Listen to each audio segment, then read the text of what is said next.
So we're here today because we've already completed David's homework. This is embracing the multi-party dilemma, learning from incidents across company boundaries. Again, I'm Elman. I'm head of resilience engineering at Indeed. My name is Sarah Bott. I work with Salesforce in our SRE space, and we're so excited to be here today to talk with you about this and to be following Dave, because what a great person to get to follow, and also a really high bar and a little bit of nerves there. So kind of where we're going, I think it's always helpful to sort of give people an agenda to start with. We're going to talk about this concept of the multi-party dilemma, and then we're going to look at how this was analyzed in the work that Indeed did in that space.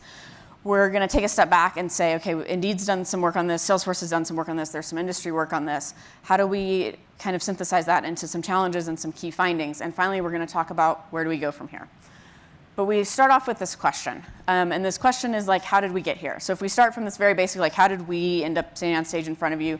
There's a CFP process and that sort of stuff, but really it kind of goes back to Nora's keynote, which it talks about community and collaborating across companies, because that's exactly what happened here. Alex and I were just having a conversation one day and just like, hey, I'm starting to see this. Are you starting to see this? How are y'all managing this? Do you have tips and tricks we can learn from? And this grew out of that. And I think it's interesting to come off of Dave's talk when he talks about finding patterns, because that's a lot of what happened when we were doing this initially. So you might sit in the audience and you go, where does this occur? Like, it's at Salesforce, it's at Indeed, great. I don't work for either of those companies. So why is this applicable? If you're working with a third-party vendor, this is probably applicable to you. If you're sitting in the audience and you're saying, actually, I don't work with a third-party vendor, this dynamic is alive and well inside organizations anytime that work is being moved around and boundaries are being developed. And it can be particularly, I would say, like strong boundaries in places like security. Have you ever tried to get information across the boundary through security line? I'm watching people laugh as I talk about this. So yeah, it's difficult. Compliance places, if you're in HIPAA or you're in PCI, you're in an air-gapped environment. So I think this is hopefully applicable to a lot of people in this room. So if we go back to that original question of like, how did we get here? And we instead say, how did we as an industry kind of get into this place? It goes to success and to scale. So let's talk about that a little bit more. So this is a quote from Laura McGuire, and it talks about SaaS, but I think you could probably apply it to a few other places as well. But it eliminates this need for on-site management of hardware and software. It has the benefit of allowing an org to scale on an ad-needed basis. And I think that's what a lot of our companies are trying to do right now. And it kind of, what we're seeing in these organizations is this desire to focus on core competencies and then push the work that's non-core to experts who can do that. That might mean going to a vendor. That might mean going to another team in your organization. Think about, I doubt there are many people in this room who are sitting there going, yeah, my one team, we do DNS and we do network and we're managing a database and we've got the storage going and on and on and on. We're breaking up this work to allow for expertise to flow, but it also adds complexity. So basically, like, what might this look like? This is sort of a hypothetical graphic that we've put together. This is the what this might have looked like for a company over 15 years in their journey. And you can see that it starts with a couple pieces, and then it just grows in number of places that this is being developed and these potential boundaries are being formed, but also the complexity. And it's important to note that the cost of coordination when you start getting into this is going to grow as well.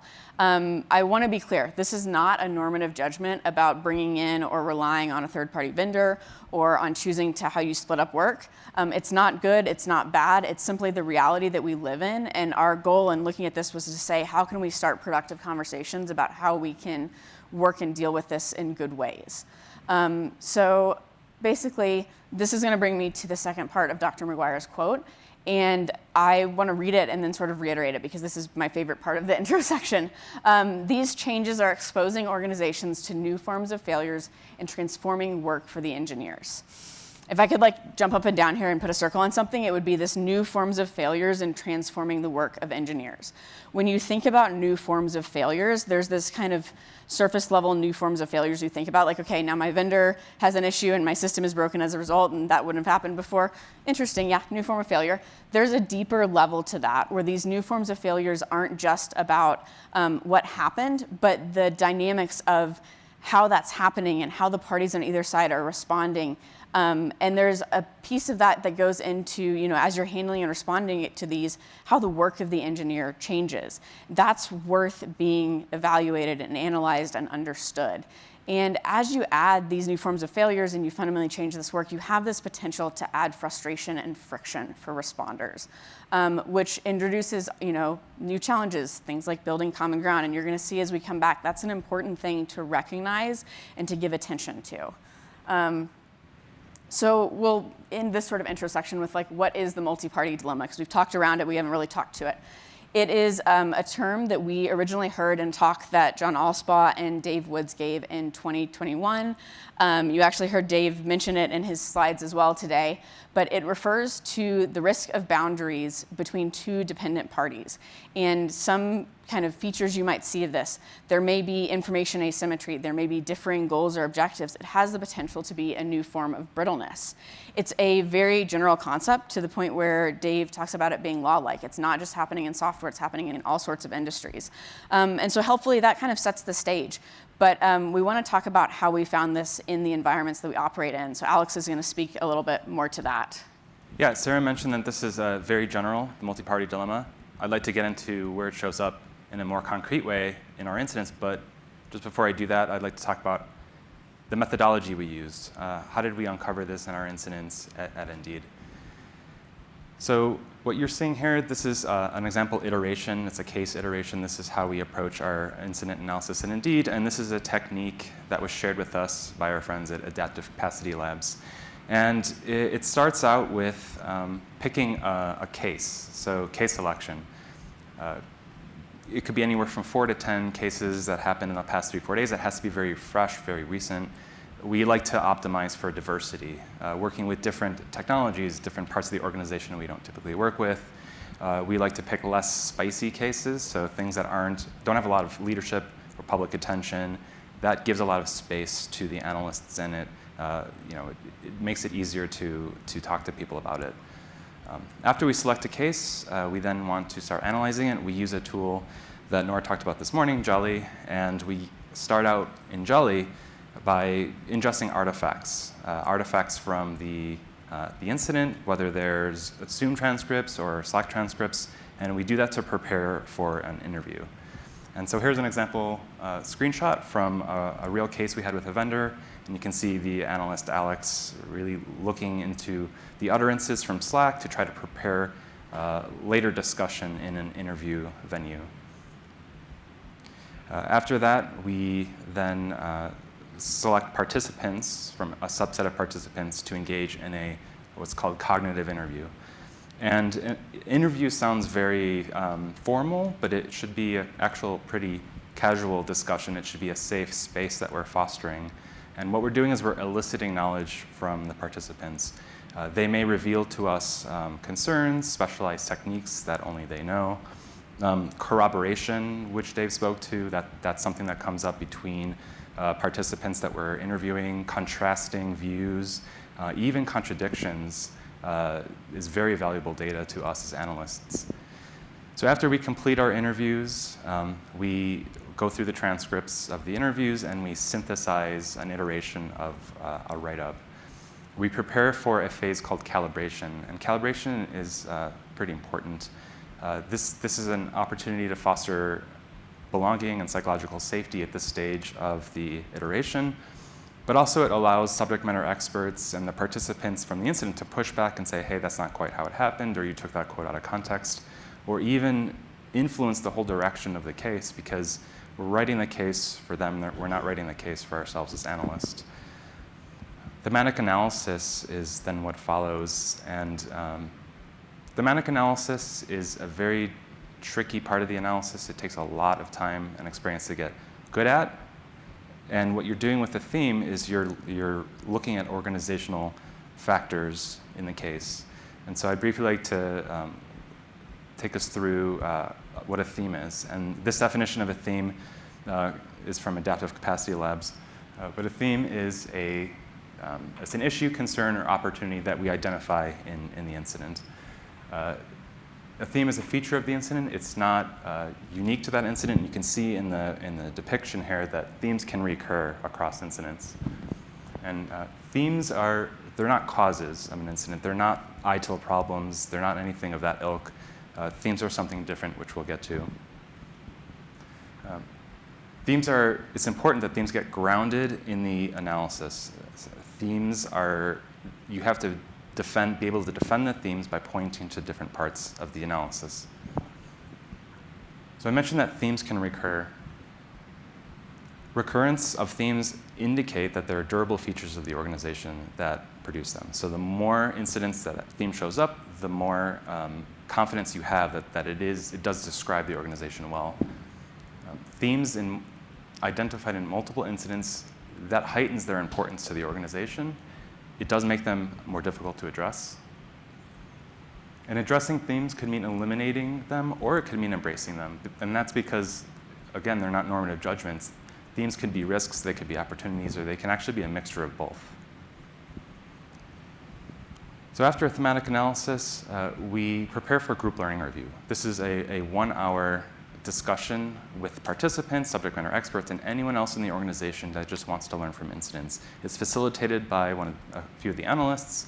We share a thumbnail description of the incident, and we may share the themes, and that gives the participants an opportunity to push back on the themes or even give us pointers to themes we hadn't considered. It's important, as you're facilitating something like a group learning review, to kind of direct solutioning to another venue. It's really just facilitated discussion at this stage. At this point, we integrate the transcripts from the group learning review, the insights, maybe any additional theme pointers into a final iteration final version of the write-up. And what I think is one of the most difficult stages at this point is marketing. Getting people's time and attention to look at the output of this case is challenging, but it's arguably the most important part. So incident analysis is very important. There's a lot of advantages to it, and Courtney Nash is going to speak to the advantages of going and having a deeper analysis over a shallow analysis tomorrow. In 2020, I gave a series of talks on what I call the prevent and fix cycle. And what that basically is and you might recognize this in organizations you've been a part of, where the organization experiences an incident, something severe happens, and there's this flurry of activity to fix it. And then in a short amount of time following that, there's this heightened attention to safety, and it could be in the form of working on action items and emergency fixes. But over time, inevitably, because of production pressures and other trade-offs, the focus on safety kind of erodes until the encounter with the next surprise, which kind of reinvigorates that focus on safety. And the problem with this is, what's a treadmill? A treadmill is something that you do a repetitive activity on, but you don't really get anywhere on that. And that's kind of what this prevent and fix cycle is. It's a treadmill.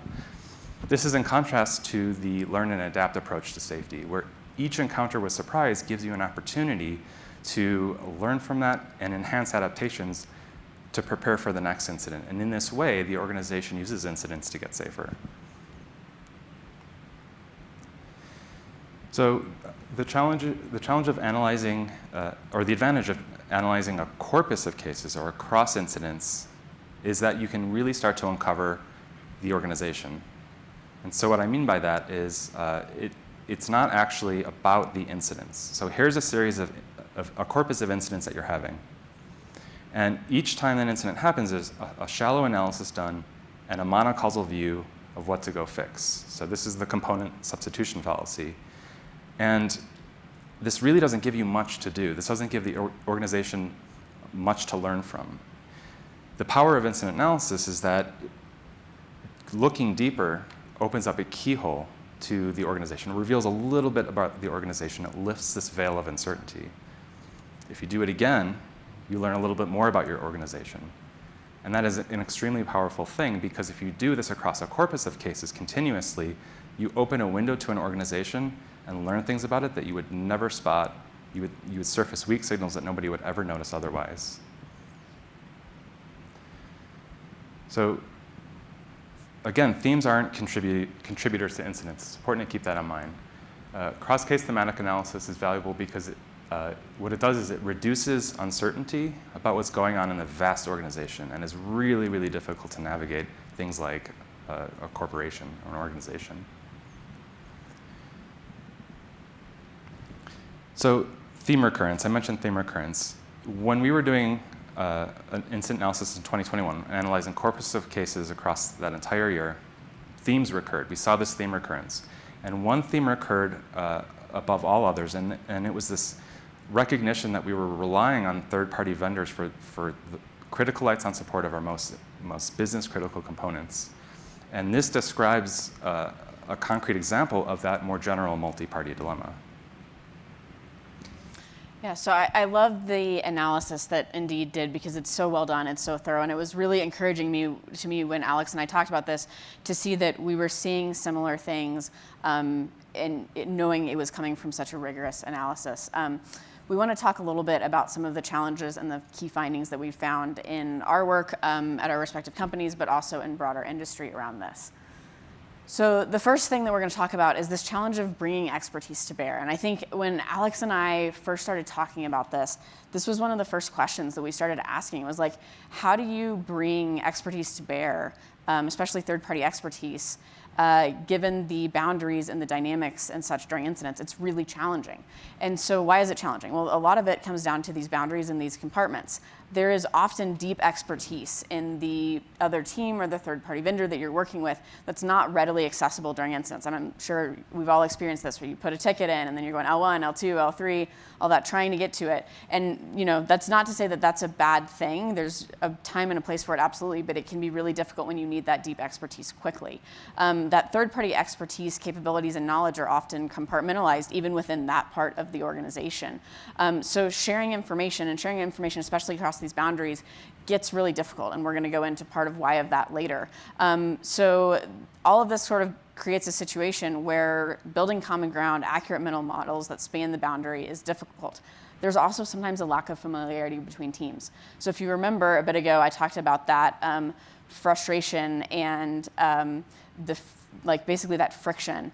If there's not shared references, it can be really challenging.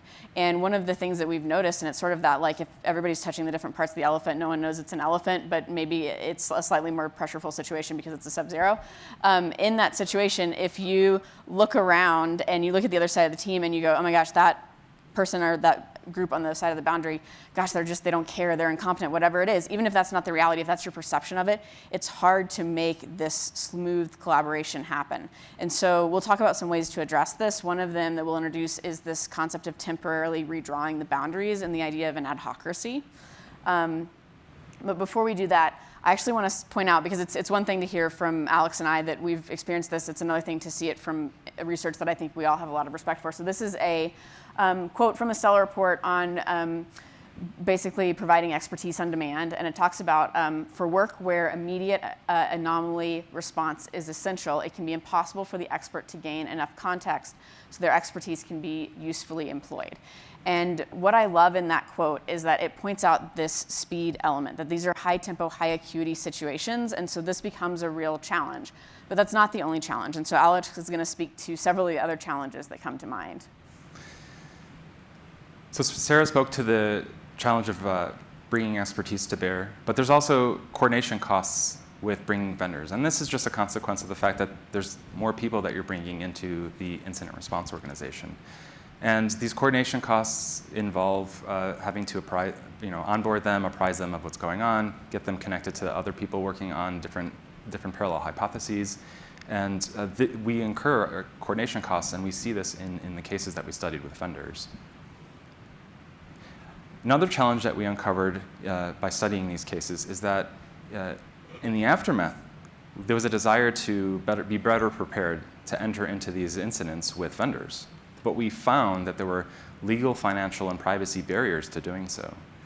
And we're gonna touch on this later, but sharing certain information ahead of time is tricky. You might have to get it cleared with certain people. What are you allowed to share internally with them? Can you invite them to things? So that was a big challenge that we saw. Another challenge is that vendors expose hidden dependencies on yet other vendors. So you might think that you're a completely AWS-free shop, but in reality, you probably depend on a critical feature that itself depends on AWS, and you don't know it until you have these incidents and realize that your vendor is down because AWS is down. Another big challenge that we uncovered with our analyses is that this example of mission misalignment, and this can lead to working at cross purposes. And I'm going to get into what I mean by mission misalignment, but I'll point to this idea of an adhocracy because it's an important concept to the mission misalignment. Mintzberg and McHugh, in studying strategy formation in an adhocracy, is that power over different decisions in an adhocracy is diffused in uneven ways. They're subject to the availability of information and expertise needed to deal with the issue at hand. So when you have an incident, you're doing it inside your company's bureaucracy. If you're having it with a vendor, there's now two bureaucracies involved. But in an incident, a new type of organization forms to deal with the incident. It's a transient organization. It's an adhocracy. And the feature of an adhocracy, what an adhocracy is as an organization, is the bureaucrats in that organization don't have the power. The experts do. The experts have their hands on the keyboard, thus they have the power. They have the authority there. Information sharing becomes more acute and important in an adhocracy and rapid. There's a time pressure, there's goal orientation needs, there's challenges with this. Challenges around orienting on those goals, challenges around who gets to make the decisions. We had a case where there was a database vendor we were working with. One of our database clusters was having severe issues, and they wanted to diagnose the issue. They wanted logs from our database cluster, they wanted to run commands on it, and we were amenable to that because we would benefit from that diagnosis. If this ever happened again, we would know right away what that diagnosis is. They were interested in the diagnosis because this database cluster, that's their core product. They don't want to have the same incident with other customers.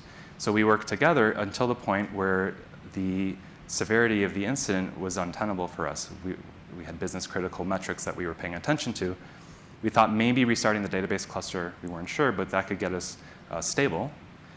The problem is it would destroy any opportunity for further information gathering, for further telemetry. Couldn't run any more commands on it if you resolve the problem. So we got pushback from the vendor. They wanted to gather more metrics, but that would mean that we couldn't help people get jobs. And so there's the mission of our company, and then the mission of the vendor being misaligned in this incident, in this adhocracy. So Alex has just talked about adhocracies. One of the challenges in an adhocracy is information sharing, and we'll later on, I guess, talk about that a bit more. But there's a broader question first that we want to talk about, which is, how does information matter? Why does it matter in an incident? And I had someone ask me this question, and I had to go and kind of think about it for a minute, which is like, if you're waiting for information from a vendor on an incident, can you actually say how that meaningfully changes your response? And there's some situations, like, I don't know if anyone's familiar with the term like onlooker delay, rubbernecking, called different things in Texas, but like, are you like driving going like, oh, look, my vendor is having an incident, and it doesn't change the way you're driving at all, you're just watching? Or does it meaningfully change the way that you need to drive? And so, of course, like most things in complex systems, there's no simple answer. So everybody's favorite phrase, it depends. But it ranges from, well, knowing more information doesn't really change a lot about our response, to knowing more information changes everything about our response. And I'll go through this real quick for the sake of time, but let's say that you're on a cloud provider and you are in one of their regions, you're sitting in multiple AZs, you have a very quick way to move traffic completely out of an AZ if needed. There's almost no impact to your users when that happens. If they start having a problem with an AZ, it's a pretty simple solution. You're not sitting there going, we need more, and you're like, we're just getting out of the AZ. On the other hand, let's say that you are sitting in the same cloud provider and it's an entire region that's having issues, but it's not like the region's down. It's just having maybe an increase in error rates. And you're sitting there and going, okay, we have a way to move out of this region. It's going to take several hours. It's going to be very disruptive to our customers. You're probably going to want more information from your vendor. Things like, is this a 5% error rate or a 95% of error rate? When you say that you're looking into this, is this a we understand it and it's going to be fixed in 5 minutes probably? Or is this a it might be 5 hours before we even start trying to fix things? That's information that's going to meaningfully change how you make a decision. So I think it's important to know that not every situation is going to react the same way to information that gets shared across the boundary. However, and this is the part that I get like, super excited about. I think this is the part that when Alex and I were talking about this, I was like, this is it. This is the part that I'm so interested in, is this concept of bidirectional information flow across boundaries and how that can enhance your response and make things possible that would never be possible if you were only working on one side of the boundary. I had the opportunity to run this by Dave this morning, and he used the concept of reciprocity to help overcome information asymmetry, which I think is like a perfect phrasing of that. So I'm just going to let that one sit there because I can't phrase it any more perfectly than he did. But basically, in some cases, sharing that information can meaningfully impact people on both sides of the boundaries and alter this response in a way that you never would have been able to do alone. This is not every incident, but some incidents that we've looked at where this tends to be more important. Maybe it's a very novel incident. There's a lot of unknowns. The path to resolution is very clear, or path to any sort of mitigation. The systems are tightly coupled with integrations across the boundary. And maybe situations where both parties need information from the other side. So for a very short story time, because everybody, we're LFI, we learn to love from incidents and stories. The moment that this was so exciting for me, I was working on an incident. It was affecting one of our core products that we were offering. It was affecting a lot of customers, and it related to one of our CDN vendors. The issue was very novel, so they wanted information from us, of course, so we're trying to give that to them because we would like desperately to get out of this so we can not be causing pain for our customers. And of course, we wanted information from them as well because there was more that we wanted to do on our side. So we had done some work on our side. Hey, what are the changes we can make? What are things that we can do to try and minimize this? There was a point where we were able to get an engineering resource from the vendor on. Very, very knowledgeable engineering resource. And they were able to explain to us a lot more about what was happening on their side of the boundary. And it was a lot of, without going too deep into it, but there was a bug, and it was showing up in surprising ways and creating all these fun loops. And so we were able to work together to devise this series of, it involved config changes and restarts and pulling things down, all sorts of stuff that needed to happen on both sides. And the result was that we were able to not completely mitigate the incident, but reduce a lot of the impact. And it reduced our impact. It also gave more headroom in their systems. So they went and they did that with their other customers as well who were in impact. And the more that they did that, the more headroom their system got back, the more it could serve everybody better. So I was sitting there and I was like, oh my gosh, that is something that never would have been able to happen had we not been able to have that conversation the way that we did. Now, interestingly, this conversation could have had a really different outcome because there was a different change that we were talking about trying to make in our environment before we got this vendor engineer on. And we were talking about speeding up retries. And as we were talking after this original change had been made with us and the vendor about what else we can do, we said, well, we had this idea. What do you think about this? And they immediately went, no, no, no, no, no. The way that this bug is presenting in our system, that will create a retry storm that will very likely make everything worse than the original impact. And we're sitting there going, huh, really glad we knew that because definitely don't want to go down that pathway. So it just seems like this was so powerful to me, and it was like, this is one of those things we need to talk about because this benefits so many of us. And as you can see in the CDN example, it benefited us, it benefited the vendor, it benefited other customers as well. That's what we get into with this shared infra in some cases. And I know, Alex, you got a similar story, so I want to hear that one as well because it's so interesting to see this appear at different companies. Yeah, in Sarah's example, she revealed how that successful information sharing led to good outcomes. And I want to share an example where it didn't quite work out that way. So we had an issue with our message bus, and we saw some SLO violations for one of our business critical KPIs, but it got worse over the course of a couple days until it was a lot worse, and we needed to get the vendor online very quickly. And we were hoping that the vendor would come in with their expertise and would resolve things quickly for us, the knight in shining armor. But that didn't quite happen. They came in and they immediately started asking for trace logging. They wanted us to turn one of our instances to trace logging, and our hearts sank. And the incident response team felt, oh no, the vendor has no idea what they're doing. The vendor, in learning more about what was going on, they were hearing complaints about the cluster state database constantly needing to be restored, and they thought, oh no, they don't know how to use our product. So across the boundary, we have each side feels there's incompetence, and then there's a breakdown, and now information sharing becomes about proving that it's on the other side of the boundary. So we stabilized eventually that incident, and we had a series of retrospectives with that vendor, and we asked the vendor, hey, would you be willing to share with us what metrics you were looking at during that incident? And they shared the ones on the left column, and then we shared what we were looking at, which is the metrics on the right column. Now, we were operating different parts of this stack, but you notice on the top row, there's some commonalities there. So there's an opportunity there to build and start to get that common ground. If we know that we're looking at some of the same metrics, we can start from there. And we can work together to rebuild our understanding of what's going on and get to a resolution faster. And so that's the power of information sharing and what it can look like when things break down. So we shared with you the challenges and key findings that we uncovered. And these are things that you have to consider when you offload operational responsibilities to a third party. When you do that, you can't maintain status quo for how you are running that service. You have to understand these challenges, and you have to do something about them. You have to prepare to run your system in a different way. And the consequences of these challenges actually increase when you are more successful and you scale your organization, your business, your product. So can we address this? This is patterns that we're finding. We don't necessarily know the right answer for when we see this general pattern, but we're thinking about this. And Sarah, what are your thoughts? Like, how might we start addressing this? I like how Alex throws like the hardest question to me. Here you go.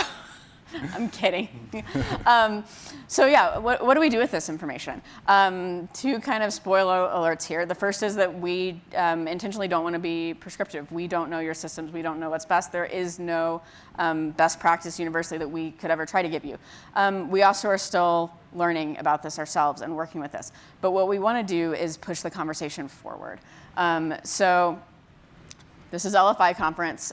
Someone has to ask what went right. If you've seen Paige's bingo card going around and you don't have the box where you check off someone asks what went right, you're welcome. I just gave it to you.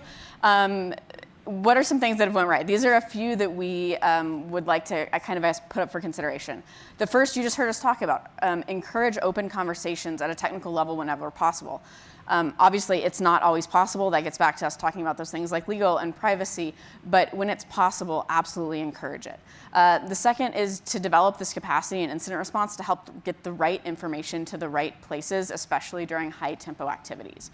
So for the company I work for, and I'm sure for some of y'all as well, this is the dynamic. We have vendors we rely on. We are also a vendor to people. Sometimes I need information from here going here for an effective incident response. So we have started to basically make sure that we have people in the right places so that information is getting moved around quickly so it's not stale when it gets there, it's not getting distilled. We use back channels like Slack to do that a lot, but basically we don't want the information to be gathering to get in the middle of a flow of resolution, especially with parallel activities, but we do want to make sure that we're getting information to the right places quickly. The third is informal networks of expertise. So it might be that there's someone at your company that worked for the vendor before and they can lay some insight. It might be that you have another team. So I work for a company that has a lot of acquisitions. We've absolutely had situations where someone from an acquisition who had a lot of expertise in something was willing to help us and step in on an incident. Those are all things that if you can encourage that, that's a strength for your organization. There's more that we can talk there about how to formalize that and should you and all that, but for the sake of time, I'm going to leave it there. Finally, create strong partnerships before the incident happens. And so I want to reference another quote from the Stellar report as I do this. A relevant research finding is that to be immediately productive in anomaly response, experts may need to be regularly in touch with the underlying processes so they have sufficient context to be effective quickly. So when you talk about that, how do you keep people regularly in touch with the underlying processes and give them sufficient context? There's a lot of ways you can address it. One is that strong partnership before the incident, so that familiarity is there. You need to give people time to develop mental models that span the boundary.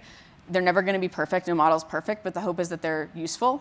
There's ways that we've done this with our vendors. I'm happy to go in later for the sake of time and chat about it. But I know it's not always possible, but if you can avoid it, you don't want the first time that the other party that's in this multi-party dilemma to be learning about your system, learning about how to work with you, all of those things to be when you're in the middle of a major outage. That is not setting up anyone for success. I was talking about this talk with the Indeed folks, and Jason, who's actually sitting right there, brought up this concept to me that I think is wise. If you look at an adhocracy as this sort of transient team that's developed, we would never pull a new hire in, toss them a pager and be like, all right, you're on rotation, good luck. we would help them know about the system they were expected to support. We need to do the same thing for the people that we're expecting to partner with us in these responses and with these systems. So ideally you want to help give that context before to the extent that you can. I know it's not always possible, but I think when you can, it's well worth the time and the effort. Alex, I know you've thought about this as well, and I'm not going to just take this hard question, so what do you think about this one? Yeah, I want everyone to start really stretching their imagination on thinking about, like, I rely on vendors. I'm probably going to have more incidents with vendors. What are some things I could do to start preparing, or at least consider? So these are things that we've considered. Are there new ways that you can work with that vendor? Do you use Slack or Slack Connect? Can you maybe start sharing a room with them? Can you hold office hours on a regular basis with them? If you have an incident with them, are you willing to get up on stage with that vendor and talk jointly about that incident? What about planning chaos experiments with them or holding game days with the vendor? And then can we ask something of the vendors ahead of time when we're preparing to have incidents? And what are they expecting that we bring to the incident so that we're immediately productive? Are there logs they're expecting from us? Do they want to know what versions of their software we're running in production? Do they want to see how their product is situated in architectural diagrams? And then could one of their experts hold weekly training sessions or regular training sessions to transfer that expertise? Could we shadow one of their support engineers for a day when they diagnose incidents with other customers? Are they willing to let us do that? And then can we share learnings with vendors? There's that contractually promised RCA that usually isn't very insightful. It's not very helpful. Can they share what they're learning about it beyond that RCA with us? And then what can we ask the vendor to become prepared when we engage support? What do they need to know? How can we share our context? And do we need to rethink the contracts that we form when we engage in business with the vendors? Remember, there's those legal, financial, and privacy concerns that place barriers on doing things like this. And then can we reveal more context to the vendor? Can they have access to the tickets we're working on involving their technology? Or can they influence the design reviews involving their technology? And can we invite their staff to retrospectives like we've done? Is that something that's feasible in your organizations? Now, I know I don't want to prescribe more meetings, but what if we invited the vendor to have more meetings together? Can they give us deep dives of their product? Can we share roadmaps together? What about showing the vendor how we depend on them specifically? And then are there any security risks they're not telling us or that we're not aware of? What are their maintenance schedules? Are there any deprecation plans that might take us by surprise? So we do have a call to action for everybody that came to this talk today. Yeah, so this problem we believe to be incredibly general. I hope that there are people sitting in the audience right now going, yeah, that sounds familiar. We want to encourage people to talk about it. We can think of no better place to say that than LFI conference. This talk was never we sat down and we're like, how do we put a talk together for LFI? I was like, hey, we've been talking about this thing for a while. Wouldn't it be cool to just make that conversation happen in a more broad place, encourage other people to come speak into the conversation as well? So we'd love for people to, and of course to the extent that you can, I know sharing information between companies, like we said, legal, privacy, financial, all of that, but to the extent you can, come talk with us. Let's have discussions. What does this look like in your environments? What are things that you've learned in your environments? What's working well for you? The other thing, you got it for me, thank you. So we're kind of ending our talk right now, and we owe gratitude to a lot of people. So Alex and I get to stand up here, and we get to present on this work. There are entire teams at both Salesforce and Indeed that make this analysis work happen, and we would never be able to be standing up here if it was not for all of their hard work. They do fantastic things, and not just to put us on stage, but to really change the companies that they're part of. So Indeed's Learning from Incidents team, which I know several of y'all are here right now, Salesforce Centralized Incident Response. Thank you all, both of those teams, for all of the incredible work that you do. There's also researchers who have been incredibly helpful in this talk. You've seen us, we've built upon that using some of the language that they use, the frameworks that they use, the concepts that they've developed. Some of those researchers are even in this room right now. So to those researchers, those in academia, those in industry, thank you so much for everything that you have done for us that enabled us to go and explore this idea. Finally, there are individuals who have supported us. They have listened to us giving talk dry runs. They have helped with legal and PR approvals. They have given pep talks. Morgan Collins, the name has been thrown around a lot. He's unfortunately not able to be here, but he's one of my peers at Salesforce. I was in the middle of an ice storm for 8 days and could not get this thing to legal and PR. Morgan wrote up what needed to be written and submitted it for me so I could be here. There are people who have done all sorts of things like that to make sure that we could be up here. So we just owe so much gratitude to all of those people who have supported us. And finally, we want to say thank you. Thank you for your time. We chose to not have a Q&A section and let the material run a little bit long, but there's a coffee break coming up. We'd love to chat about this. We'd love to chat about this at other points in the conference. We also talked through quite a lot of references, so I'm going to put a references slide up in case you're interested in that. And then there's one final thank you that I actually need to make, which is to the incredible AV team over there, because we came up to them and we were like, we really need a confidence monitor, and they moved hell and high water to get it to us. So thank you all so much for the work that you did to make this work. Thank you all.